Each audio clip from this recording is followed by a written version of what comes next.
at the following. A, around Reply at 15:37 hours, around Elephant Rock at 16:12 hours, where a certain Mr. Luca Banda called the Rescue Coordination Center to say that there was an aircraft flying very low around the area. C, around Kawandama Hills up to Mzimba, and D, Eswazini. While traveling to Kawandama, a search party saw some smoke downhill. The party walked to the forest, which comprised of blue gum trees that were just about knee to shoulder high. When they reached the spot, they found that it was charcoal burners, Amakala. So the party returned to their vehicles and proceeded towards Kawandama.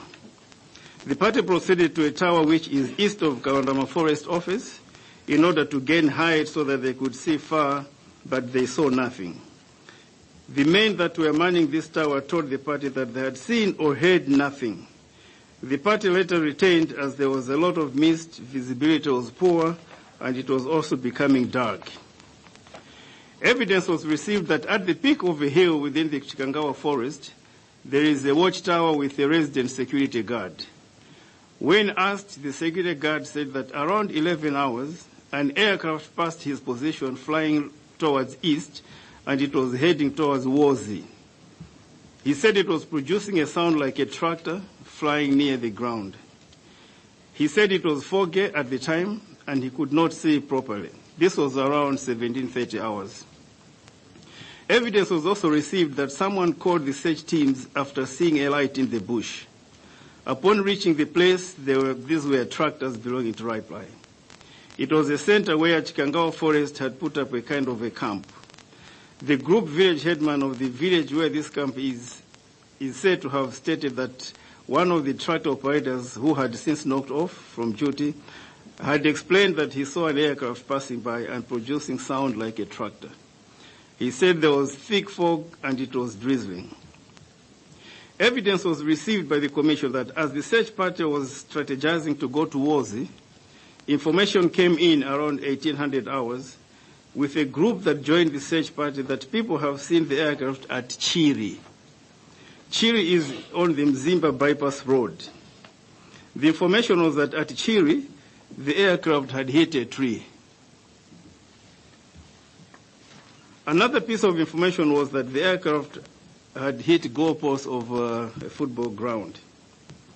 The search team rushed there and met the headmaster at Chiri Primary School, who said that an aircraft had indeed passed their school 2 times. It was flying low, a few meters from treetops, and had touched some blue gum trees. The second time it passed the school, it went towards Chikangawa. He also said that time the learners were on break and they were going back in class. He said the learners go back to class at 10:20 a.m. The search parties also received a lot of rumors which turned out to be false. A, one rumor said ndege nauluka akuti yaulukira kupita chauku, pointing towards the residential area of Reply. B, there's a rumor which said imafuna kugunda masamba blue gum.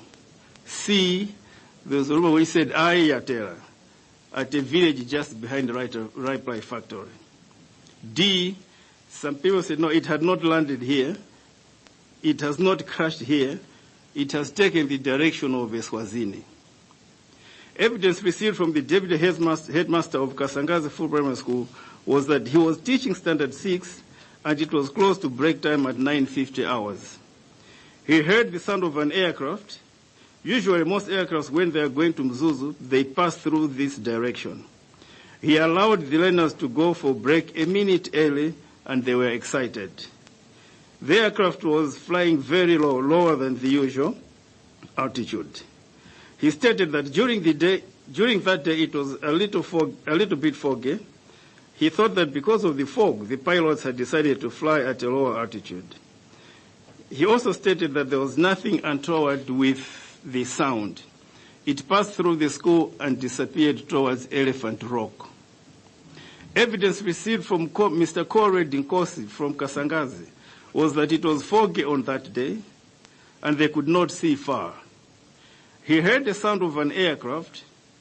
In the past, Kauniuni or research aircraft had been passing through the area. He then saw the aircraft flying very low. When the aircraft reached near the school, the learners got out of their class to see it. Its tires, that's the landing gear, were out as if it wanted to land.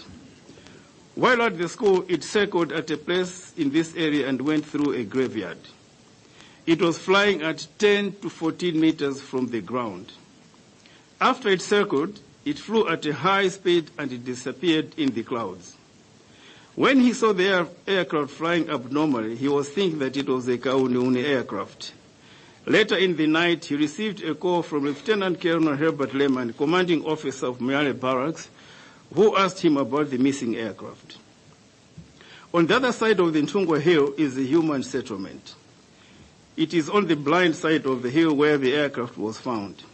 Evidence received indicates that some people at the settlement heard a sound on the day, but thought that since the other side of Ntungwa there's a quarry mine, they were blasting rocks using dynamite, mabomba, as was usually the case. Others thought that it was within the forest and the poachers were exchanging gunfire with the forest guards. Sometimes that happens.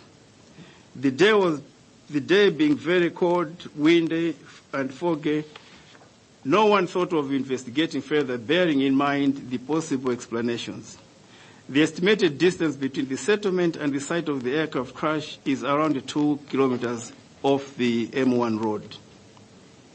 It was in the evidence of Mr. Manda, a watchman for the telecom networks tower at Pampara Hill, that he was preparing food in the company of Mr. Whiton Lusare, a watchman of the forestry department, when he heard a boom sound. He told the commission that his initial reaction was that the generator which was powering the TNM tower had blown off. He stated that he quickly ran out from where he was preparing his food and went to check the generator. He told the commission that he found the generator working and there was no problem. Accordingly, he thought it was some rock blasting at the quarry site in the area. And therefore, he went back and continued cooking his food. On his part, Mr. Whiton Lusare, forest watchman, stated that on this day he could not hear much because there was a generator at the TNM tower that was producing a lot of noise. Therefore, he could not hear anything because of the heavy winds and the noise. The Commission considered the interim report from BFU, which detailed the actual flight path of the aircraft, and corroborated with the report with some leads and sightings, as well as the evidence received from pilots who have previously flown to Mzuzu. On the flight path depicted in the BFU interim report, Brigadier General Kandula, Deputy Air Force Commander, and also a pilot himself in the Air Force said, and I quote, "Flying to Mzuzu, there is a challenge when it comes to weather. There are two types of flights, what we call instrument flight rules and visual flight rules. When you are flying from Lilongwe to Mzuzu, you start with what you request on the flight, where you want to be on the ground for you to fly. As we are transiting to land in Mzuzu, you need to be visual. Now, when you depart Lilongwe, sometimes depending on the pilot, you see the way the weather condition is, and you are able to, after you have been flying for some distance with safe flight, you can maintain a low-level flight from Lilongwe to Mzuzu so that you are always level with the clouds, but you fly above the clouds. Now, once you are closer to Mzuzu and you see the weather is not permitting you, you start turning around to look for areas which are open for clouds, so that you have visual contact with the ground, that you can descend visually into landing in Mzuzu. So that explains those trains. This is looking for a place where they can enter and go visual to land, end of quote. Brigadier General Kandula, on the management of the flight to Mzuzu with respect to transition from instrument to visual flying, said, and I quote, "First, you have to be out of Lilongwe control zone. Kamuzu International Airport is controlled by radar, and the radar is about 60 miles. After 60 nautical miles, you are outside the radar coverage of Lilongwe. So after you've been released by radar, now it is when you start transiting to visual flying, and it is when you start your descending, and you follow visual rules to make it landing in Mzuzu. If it is a clear day, you proceed the same height and descend, and if it is covered, you check areas where it is open, and then you go for those areas. And most of the times in Mzuzu, you hear it's open now, you are able to see the skies. After 2 to 3 minutes, it's covered again. So Mzuzu is unpredictable when it comes to weather, end of quote. On the issue of deviation from the flight plan route, this is the evidence that Captain Henry Ntani from the Zomba Air Base and rated on the Donia 228 case stated, and I quote, "It could be a number of things that make it to go off the route.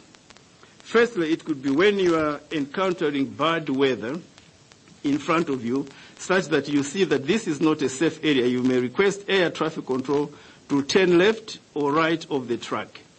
However, if my memory serves me well, that area is one of the areas we call a radar gap. You don't have access to radar services from Lilongwe, which is the only radar service provider unit in Malawi. So, in this particular area, it could be that they encountered the bad weather and they had to divert left of the track, and they could be looking for some place whereby we call it a count procedure, whereby there's a gap somewhere within the clouds where to descend down, and you need to have the visual contact with the ground. This is the procedure that we normally use if we fly from Lilongwe to Mzuzu if you encounter bad weather." End of quote. Suspension of search. Evidence indicates that the Commissioner of Police North, Mr. Richard Luhanga, was the most senior officer at the command center at Raipli. It was in the evidence before the Commission further that the search and rescue mission was indeed very disjointed on the 10th June 2024 due to A, lack of systematic and strategic approach to the search. Chikangawa Forest has a vast area of 50,000 to 55,000 hectares. B, lack of knowledge on what to do and where to search other than 10 kilometers around the tower at Raipli.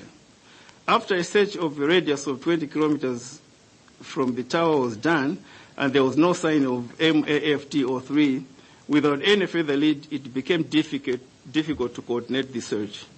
C, the fact that most of those involved did not have the proper tools and equipment to continue the search in the night, which was very cold, windy, foggy, and drizzly.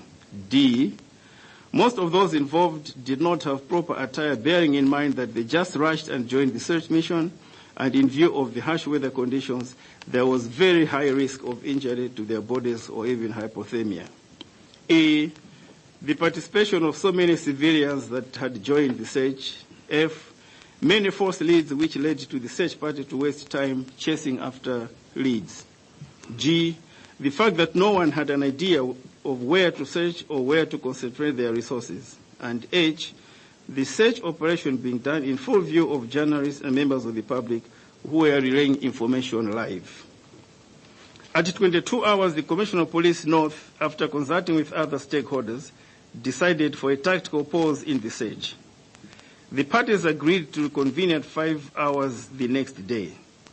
The police and most of the entities that had convened at Raipli Command Center dispersed thereafter.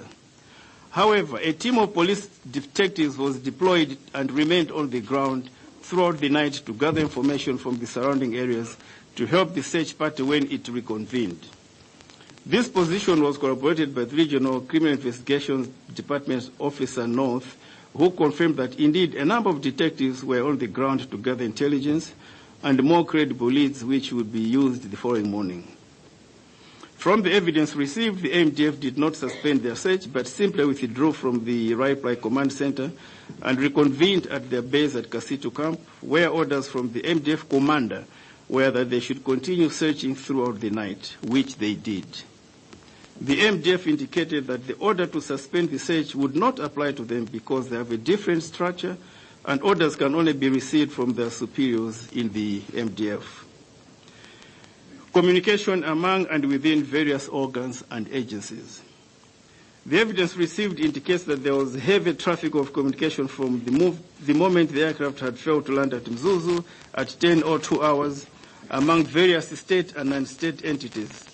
Such communication was verbal within, top-down, and horizontal between and among organs, among the Office of the President and Cabinet, MDF, Malawi Air Force, Malawi Police Service, Civil Aviation Authority, Airports Developments Limited, and their airports, Chileka, Kia, and Mzuzu, Malawi Red Cross, Ministry of Health, and the directors at Mzimba District Hospital and Mzuzu Central Hospital, Malawi Communications Regulatory Authority, TNM PLC, Airtel Malawi PLC, Fire Services, and the Department of Civil Aviation. The evidence reveals that the communication was not coordinated. As such, several people were contacted by multiple persons. Notification of aircraft accident to bereaved families. Madam Mary Chilima gave evidence that normally the late Vice President would keep her updated whenever he traveled. On this day, the late Vice President did inform her that they had departed, but she never received a message that they had landed. She stated that because she was working on an academic paper for her PhD studies, she did not realize that he had not contacted her. She then stated that she started watching the funeral of late Kasambara SC on local television when she noticed that the late Vice President was not present at the funeral. In her mind, she assumed he was already on his way back to Lilongwe, bearing the area arrangement. She told the Commission that at 15 hours, Mrs. Grace Valera, wife to Mr. Joshua Valera, came to her house and informed her that the aircraft carrying the late Vice President was missing. At this point, she tried to call the late Vice President's phones, but her calls could not go through. Madam Mary Chilima confirmed that soon after the message of the missing aircraft was given to her by Mrs. Valera, she was told that the Inspector General of Police and the Minister of Health were at the house to see her.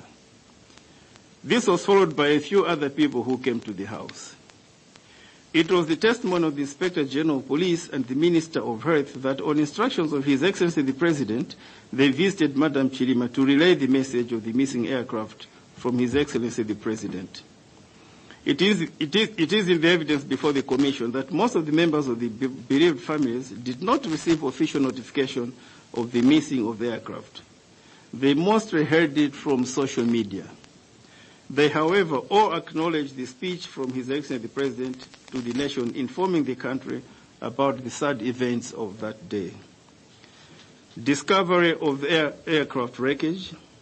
At about 5 hours on 11th June 2024, the police, medical personnel, Red Cross, Department of Civil Aviation, Northern Region Water Board, and RIPLI met at the command center which had been set up at RIPLI Airfield to continue the search. The MDF joined later because they had continued the search throughout the previous night and also because they were following up on some leads they had received. Such leads had taken them to Kasangas, where they met some teachers and residents.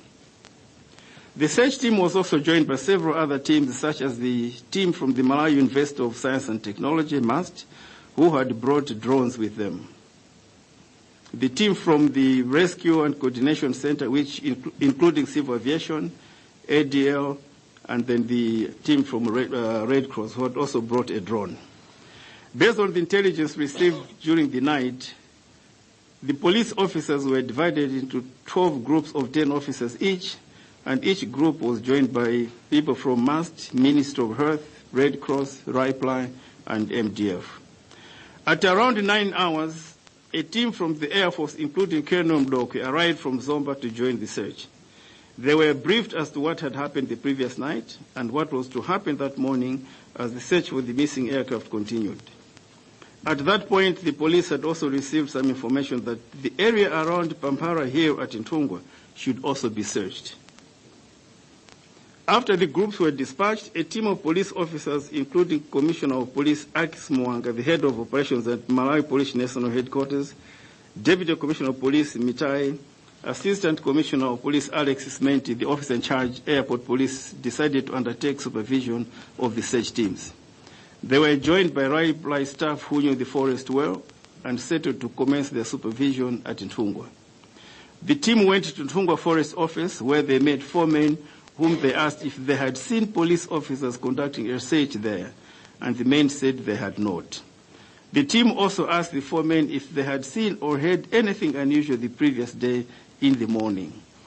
The 4 men responded that they had heard noise like a gunshot behind Pampara Hill. The police team then drove behind the Pampara Hill where the men had pointed. Their vehicle broke down. While on that spot, they were rescued by a team of 4 MDF soldiers who were accompanied by 2 sawyers.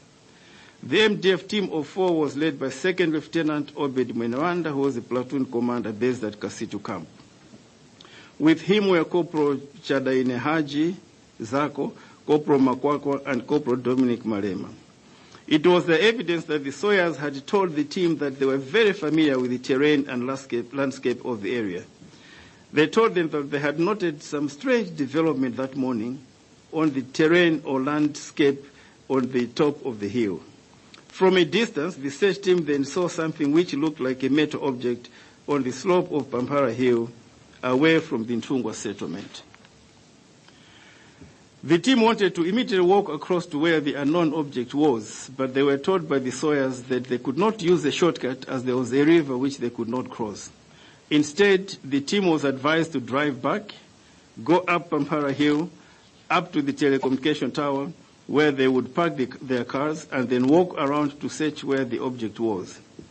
The team indeed drove back and then up Pampara Hill and parked their cars by the tower. The team found 2 watchmen at the tower, a Mr. Waiton Lusale and a Mr. Ben Manda. The 2 watchmen testified that they were surprised that the police were asking them about an aircraft when they had not encountered any person around the towers for some days.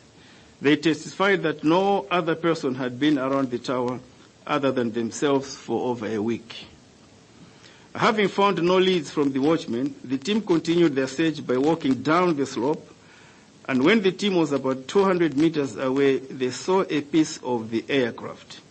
As they approached, they started spotting some of the passengers and crew outside the aircraft wreckage lying lifeless. From this point, the police and MDF officers present at the site began to contact their respective superiors. The police called the Commissioner of Police North and informed him that they had found the aircraft, while the platoon commander called the commanding officer of Moyale Barracks, who in turn called the brigade commander to relay the news that they had found the aircraft. All other search teams and stakeholders were informed by telephone, and they all headed to Pampara Hill. According to the evidence, it was between 10:30 and 11 hours when the aircraft wreckage was found. Colonel Julius Mdoga gave his opinion as to why the aircraft did not catch fire. Although it was difficult to determine this, it was his evidence that this was not the first time that this kind of aircraft, Dornier 228, crashed and did not catch fire. He gave an example about an accident at Mpatsanjoka Aerodrome in Salima, where a similar aircraft crash landed on its belly without catching fire after the landing gear failed to extend. It was explained that perhaps this happened because the aircraft is a high-wing aircraft. He said high-wing aircrafts are those that have wings on top of the fuselage, like the Dornier 228, such that when it crash lands, it is likely the fuselage touches the ground first before the wings where the fuel tanks are located. And in this case, it appeared that after initial contact with a tree, the aircraft hit the ground at a very high velocity and it disintegrated on impact. And being a high-wing aircraft, this possibility contributed to its not catching fire. Although at the time of the impact, there was fuel endurance of approximately 3 hours. The Commission had evidence that the first persons at the accident were 4 senior officers of the Malawi police, 4 MDF soldiers, 2 sawyers, and 2 other unidentified persons. The Commission also had evidence that after the persons had arrived at the accident scene, an order from the commanding officer of the platoon who was on site was issued to the effect that he should immediately cordon off the area. This order was carried out, and when more personnel from both the police and MDF arrived, the cordon was properly executed. The Commission observed that from midday on 11th of June 2024, both mainstream and social media posted pictures of the accident site and the deceased persons. Both the police and MDF showed the Commission the pictures that they took when they arrived at the accident site. The Commission had the evidence that it was not until Colonel Mdokwe of the Malawi Air Force came to the accident site that there were restrictions on taking of photographs. According to Colonel Mdokwe, he did not prevent the right and properly identified personnel from taking pictures, but he wanted to ensure that only those who had an obligation and mandate to do so were taking pictures. The Commission heard the testimony of several police officers who told the Commission that they took some pictures at the scene of the accident when they arrived, but were abruptly stopped by the military. The police identified Colonel Mdokwe as the officer who stopped them, despite their identifying themselves to the colonel. The Commission had evidence from the police that the police officer who was stopped from taking pictures was in fact the regional police photographer responsible for scenes of crimes. It is in evidence that some persons who were allowed near the accident site attempted to take pictures of the wreckage or dead bodies, but were prevented from doing so by either the MDF or the police. Some persons who had taken pictures on site were forced to delete the pictures they had taken. Further, it was in the evidence that no media practitioner came to the accident scene, as everyone was kept at a distance. Items found at the accident site. It was the testimony of Assistant Superintendent Harembewe of the Regional Police Headquarters, Northern Region, that at the accident site and inside the aircraft, the team found and retrieved the following items. A, 6 assorted smartphones.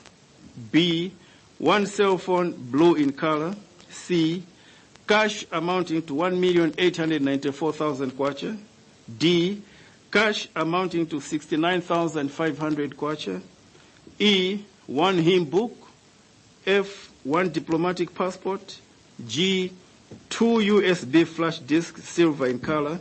H, 3 bunches of car keys. I, 1 black jacket. J, 1 diary. K, 1 handbag. And L, 2 pistols. 1 pistol was missing but was later found by MDF. Dr. Squese testified before the Commission that he had collected the sum of 5 million kwacha from Mr. Samson Ngutwa, the clerk to the Cabinet, as the amount approved by His Excellency the President as condolence at the funeral of the late Mr. Kasambara, Senior Counsel. Dr. Squese personally informed the Commission that he passed on the sum of money to the late Vice President on departure. This sum of money was not found at the scene of the accident. It was further the testimony of Assistant Superintendent Harembewe that all the items listed above, which he found were handed over to his superiors from Area 30 at the Chikangawa Command Center, and that his bosses took the items with them. Retrieval of bodies. When the medical personnel, members of Red Cross, Civil Aviation Authority, and Fire Department arrived at the crash site, the process of retrieving and identifying the bodies started. The Director General of Mzuzu Central Hospital took charge of this process. Bodies were identified and taken to a place away from the wreckage. It was then discovered that there were other bodies missing and could be trapped in the aircraft.